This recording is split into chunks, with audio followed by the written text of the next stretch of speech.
Hello, everyone, and welcome back to Big Time Fantasy Football. You're here with your hosts, Nick and Zach, and Yo. today we're getting into a great video. We're done with our prospect profiles.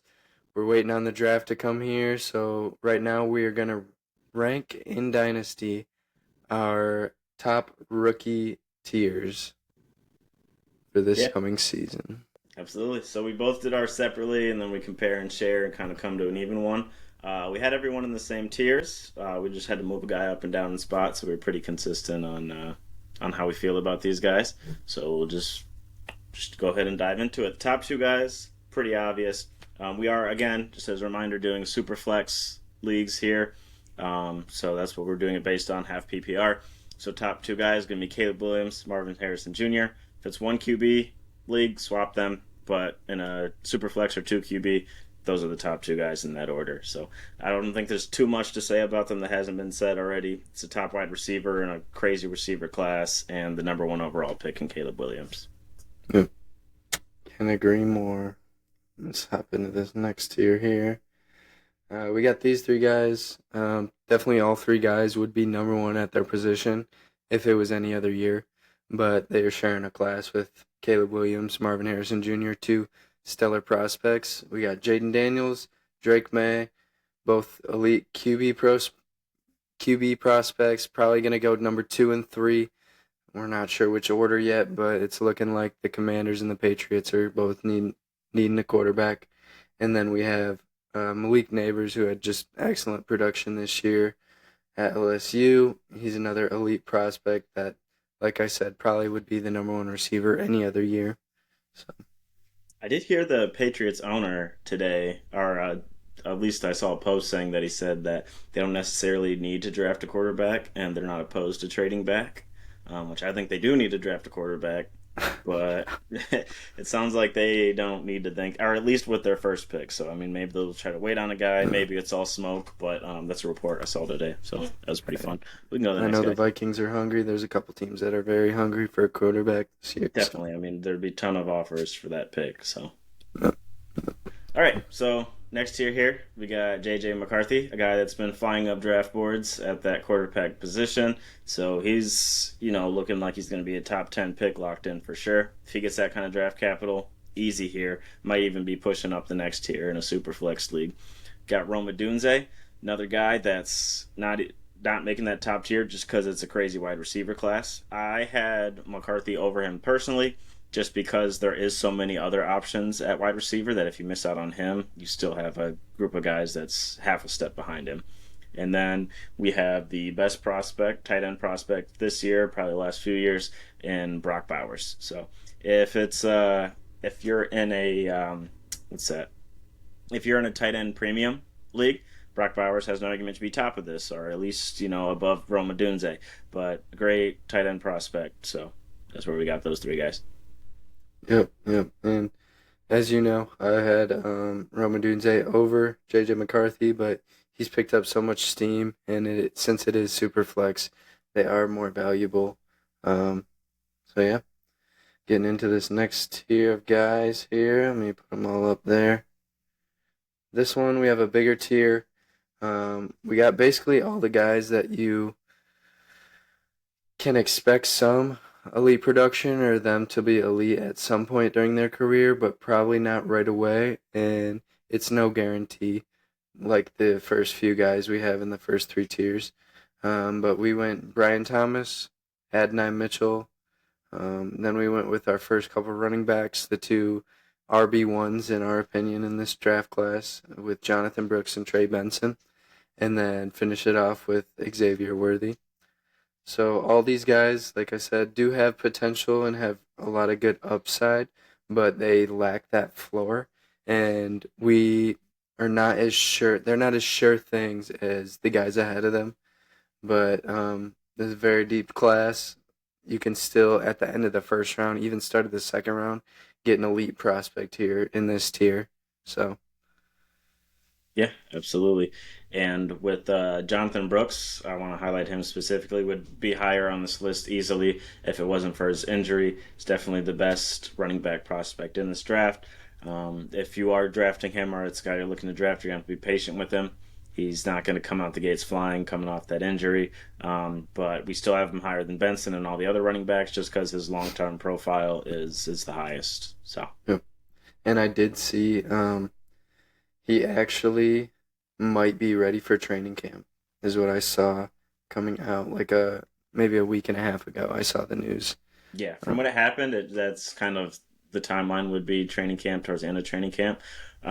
So if he gets back, hopefully he can get into shape. But still, regardless if he's there or not, it's still going to be a slow start. Probably won't be So just 100%. kind of Yeah. the timeline up a little bit. But here, first three guys we got in this tier is going to be Ladd McConkey, Keon Coleman, and then Bo Nix.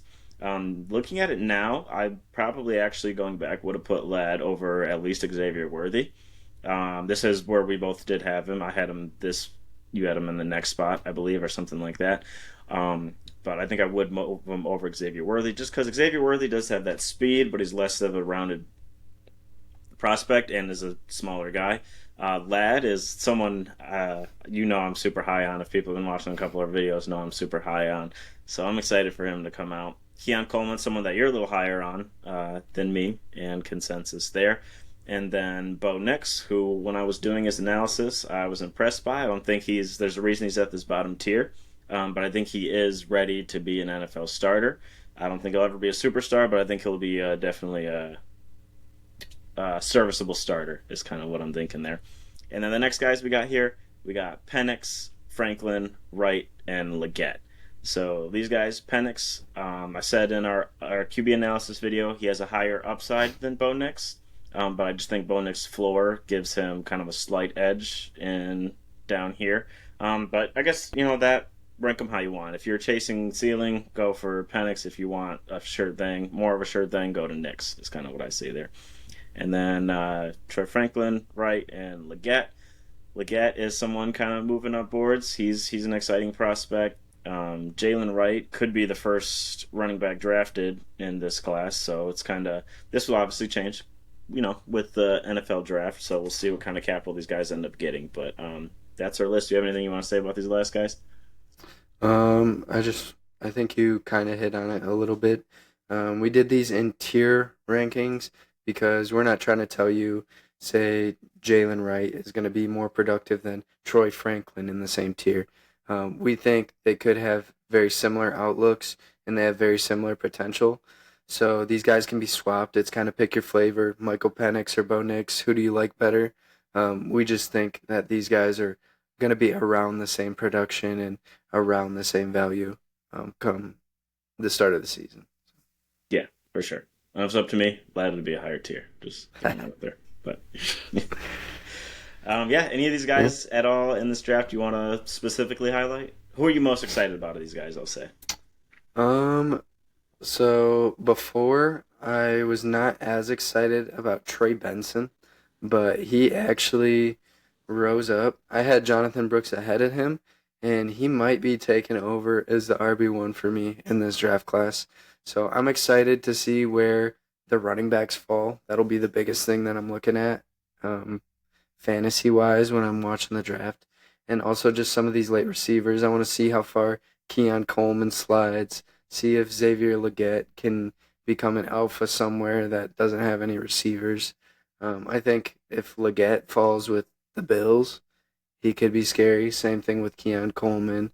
But yeah, we'll just have to see where everyone falls. I'm super excited. Yeah, with the receivers in this class, you can almost guarantee that there's going to be one receiver that everyone in consensus is pretty high on that's going to drop a lot further. There's going to be one guy that people are pretty low on that's going to get drafted higher by NFL teams. Just because the NFL teams see different things than we do on the outside. I think Keon Coleman, I think he's projected right now 93rd. I think he has the best chance to jump.